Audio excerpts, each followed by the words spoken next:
자,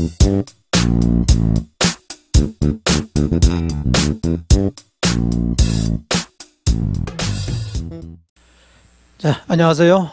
반갑습니다. 자, 이제 연말이 지금 연말이죠. 가까워지는 게 아니라 어쨌든 계속 잘 하고 계시는 거죠.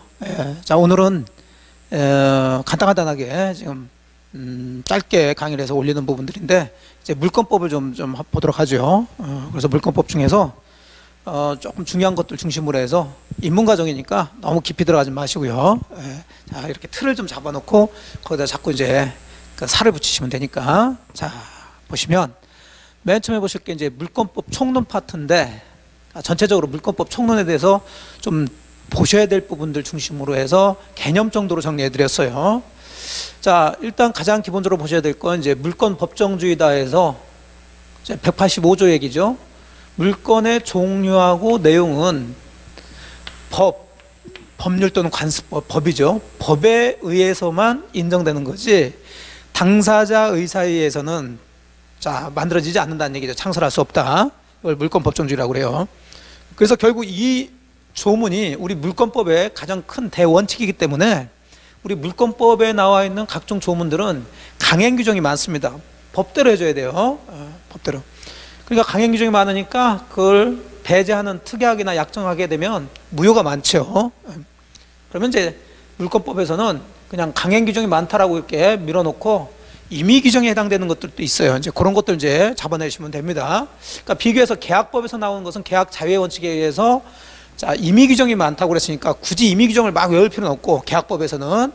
그래서 보통 당사자 특약, 약정, 그럼 유효 이렇게 들어가셔야 돼요. 다만 이제 계약법에서 강행 규정에 해당되는 것들이 몇 가지 있죠. 계약법에서는 그런 것들은 이제 계약법에서 주의해서 보시고, 물권법에서는 강행 규정이 원칙이니까 예외적으로 임의 규정인 거 그건 이제 주의해서 보시면 돼요. 그런 것들은 이제 나중에 공부해 가면서 말씀드리면 되죠.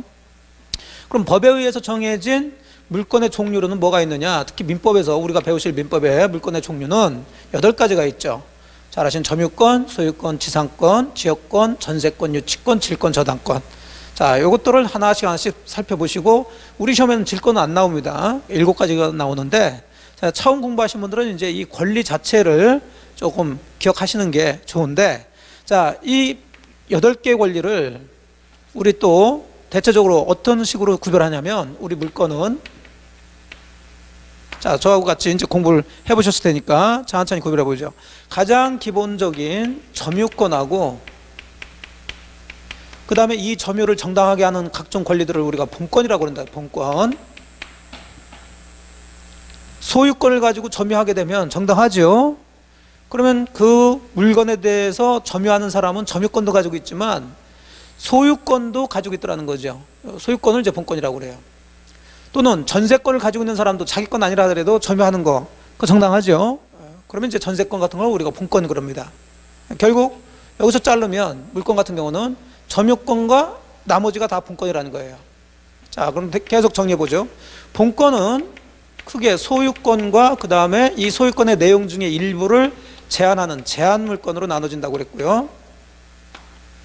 자, 이 제한물권이 이제 둘로 나눠진다고 그랬죠.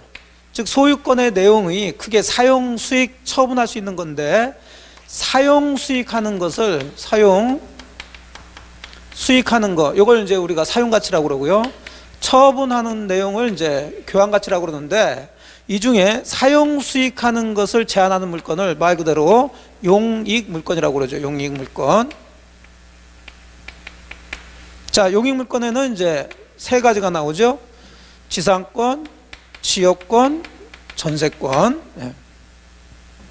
자, 그 다음에 이 처분권한을 이제 승계받는 것을 우리가 담보물권이라고 그래요. 담보물권. 자, 담보물권에는 역시 3가지. 유치권, 질권, 저당권. 자, 이래서 특히 처음 공부하신 분들은 이제 이 물권을 어떤 식으로 나누는지 그거부터 이제 잘 잡으시고, 이제 우리 물권법에서는 이제 요것들을 하나씩 살펴보시는 거예요. 자, 근데 우리는 지금 물권법 총론이니까 이런 걸 하나씩 보기 전에 요 물권의 전체적인 얘기들을 지금 계속하고 있어요. 자, 2번째 나오는 게 이제 물권의 효력인데, 물건의 일반적인 효력을 보는 거죠. 점유권의 효력, 소유권의 효력, 지상권의 효력이 각각 다른 게 있어요. 하지만 우리는 총론이니까 점유권이든 소유권이든 지상권이든 뭐든 모든 물건의 공통적인 효력을 보게 되는데, 그 공통적인 효력 중에 물권적 청권이라는 게 있다는 거죠. 여기 굉장히 중요한 파트예요, 사실은. 총론 파트에서는. 자, 물권적 청권이라는 것은 말 그대로, 자, 제가 수업 시간에도 말씀드린 것처럼 물건을 가지고 있으면은 물건은 물건을 지배하는 거니까 물건에 대해서 청구해달라, 요구할 수 있는 것은 없어요. 그냥 직접 지배를 하면 돼요. 근데 물권적 청권이라는 것은 청구는 항상 사람에 대해서 한다는 얘기인데, 그러면 물건을 그냥 가지고만 있는 상태에서는 그 물건자가 누군가에게 청구할 수 있는 권리는 없어요. 그럼 어떤 때 나오냐? 이 물건을 누군가가 침해를 하더라는 거죠. 방해를 하고 있어요. 또는 방해할 염려가 있을 때, 그러면 그 물건 가진 사람이 그 침해하거나 방해할 염려 있는 사람한테, 자, 그러지 말라, 돌려달라, 이렇게 청구할 수 있는 것을 물권적 청권이라고 했어요. 개념이. 그러니까 뭐 법률상으로는 조금 어렵다 치지만 사실 여러분들이 흔히 다 알 수 있는 얘기죠. 아, 여러분 물건을 누군가 훔쳐갔으면 당연히 내놔라, 돌려달라, 훔쳐간 사람한테 청구하겠죠. 물권적 청권이라는 얘기예요. 자, 그래서 개념은 물건 행사가 침해당하거나 침해당할 염려가 있는 경우, 그 물건을 이제 가져갔으면 반환해달라. 자, 여러분 토지 위에 누군가가 무단으로 건물 지어놓고 살고 있다 그러면 그거 제거, 철거해달라, 또는 예방해달라, 이런 청구할 수 있는 권리를 물권적 청권이라 한다는 얘기죠. 개념 잡으시고. 자, 두 번째 이제 물권적 청권의 성질을 보시게 되면, 자, 물권적 청권은 물건 자체는 아니지만 물건으로부터 나오는 거죠. 그러니까 물건을 떠나서는 있을 수가 없어요. 그러니까 물권적 청권의 성질은 물건에 의존할 수밖에 없습니다.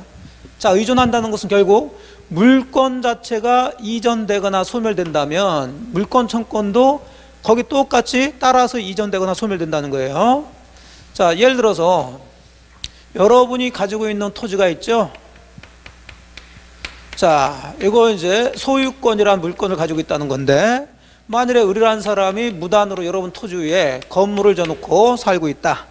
그럼 당연히 소유권을 가지고 있는 여러분이 여러분 토지 위에 무단으로 건물 져놓고 살고 있는 사람한테 그 건물을 철거해라, 청구할 수 있단 말이에요. 철거 청권. 이런 게 물권적 청권이란 말이에요. 소유권이란 물건에 의해서 청구하는 거.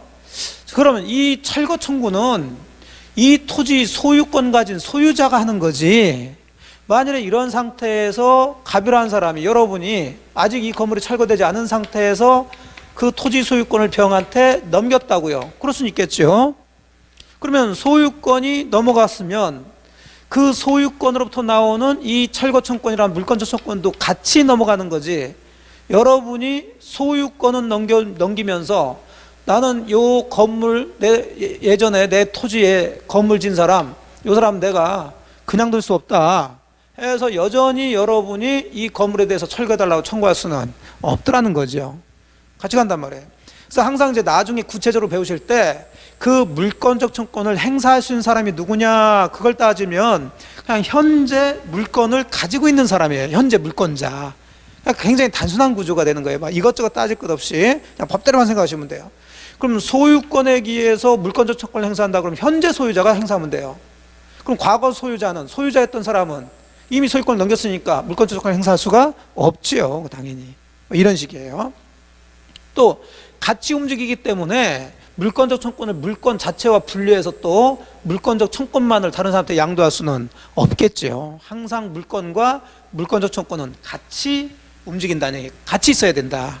자, 그거 기억하시고, 가볍게 그럼 물권적 청권의 종류는 그 침해 형태에 따라서, 자, 가져갔으면 당연히 반환 청구 들어가야 되겠죠. 자, 그 다음에 방해를 하고 있으면 방해를 제거해달라, 제거 청구 들어갈 수 있겠죠. 이 철거 청구 같은 것들이 이제 제거 청구의 대표적인 거고, 방해할 염려가 있다 그러면 그 예방 청구할 수 있어요. 옆집에 축대 같은 게 지금 무너질 듯 하고 있다. 아직은 무너지지 않았죠. 그렇다고 해서 무너질 때까지 가만히 볼 수 있는 건 아니죠. 옆집 사람한테 그 무너지지 않도록 예방 좀 해주세요, 청구할 수 있다는 거죠. 자, 이런 것들은 이제 물권적 청권이라고 그러고요. 그 다음에 물권적 청권이라는 것은 굉장히 중요한데, 이제 요건 기본이고, 구체적으로 보게 되면 물권적 청권이니까, 자, 그 물건이 뭐냐에 따라서 물권적 청권이라고 그랬으니까, 자, 이제 우리가 물건을 쭉 배울 때, 점유권을 배울 때는 그럼 당연히 점유권을 침해하거나 침해할 염려가 있으면 점유권에 기한 물권적 조건이라는 게 나오겠죠. 이해되시죠? 그럼 당연히 점유권에 의한 물권적 청권, 이걸 점유보호청권이라고 그러는데, 요거 행사한 사람은 현재 점유권을 가지고 있는 자만이 행사할 수 있겠죠. 자, 이런 것들이에요. 그러면 소유권 파트를 배우시게 되면 당연히 소유권에 기한 물권적 청권이 나올 거고요. 그럼 당연히 소유권에 기한 물권적 청권은 누가 행사하느냐? 현재 소유권 가진 사람이 행사한다. 이런 식으로 들어가시면 돼요. 뭐 내용은 이제 반환 청구, 제거 청구, 예방 청구 이렇게 들어가겠죠. 그래서 물권적 조건의 기본을 딱 잡으시고 나중에 조금 더 깊이 배우시면 점유권에 기한 물권적 조건 따로 배우시고 소유권에 기한 물권적 조건 따로 배우시고, 그러면서 이제 다른 지상권이나 전세권에 기한 물권적 조건이라는 것도 같이 있다는 거 잡으시면 됩니다. 자, 그 다음에 3번은 우리는 결국 물권 변동을 배우시는데, 자, 그 중에서도 부동산 물권 변동을 배우죠. 그럼 항상 물권 변동은 권리 변동이니까 권리 변동이 일어나기 위해서는 원인이 있어야 된다고 그랬어요. 그 원인은 딱 두 가지. 법률 행위로 인한 것과 법률 규정에 의한 거죠. 그러면 특히 부동산 물권 변동에서도 시험 문제에 자주 나오는데, 법률 행위로 인한 부동산 물권 변동과 법률 규정에 의한 부동산 물권 변동 차이점이 뭐냐 그런 얘기죠. 뭐 잘 아시죠? 법률 행위에 의한 부동산 물권 변동이 효력이 발생하려면 뭘 해야 된다? 등기까지 해야 되는 거죠. 하지만 법률 규정에 의한 부동산 물권 변동은 등기할 필요가 없죠. 뭐 상속이나 경매에 의해서 소유권 취득하는데 굳이 등기할 필요는 없다는 거죠. 피상속인이 사망했을 때 경락대금 완납했으면 전부 다 그대로 소유권 취득하게 돼요. 다만 등기할 필요는 없지만 처분하려면 등기를 해줘야 되는 거죠. 자, 이 구조를 이제 두 가지 딱 잡고 들어가시면 돼요. 물론 이제 시험 문제는 여기에 해당되는 거, 여기에 해당되는 것을 이제 쭉 물어보는데, 아직 우리가 이제 그런 것까지 다 볼 수 있는 그런 때는 아니죠. 특히 이제 법률 규정에 의한 것은 물권법을 쭉 배우면서 나와요. 이제 앞으로 나온다는 얘기죠. 그런 거 생각하시면서 그냥 부동산 물권 변동은 두 가지, 등기해야 될 거와 등기 없이도 되는 거 차이점, 법률 행위 되는 것과 법률 규정에 의한 거. 자, 이렇게 들어가시면 돼요. 자, 일단 여기까지 해서 일단 물권법 들어가기 전에, 이제 물권법을 본격적으로 들어가기 전에, 그러니까 물권에 대한 전체적인 틀을 잡는 물권법 총론에 대한 얘기를 해봤습니다. 자, 그 정도에서 보시고 나중에 물권적 척권이라든지 이런 것들은 조금 더 깊이 좀 보시면 되겠어요. 자, 일단 첫 번째 파트에서는 이 정도에서 정리를 좀 하도록 하겠습니다. 자, 고생 많으셨고요. 건강 잘 챙기세요. 예.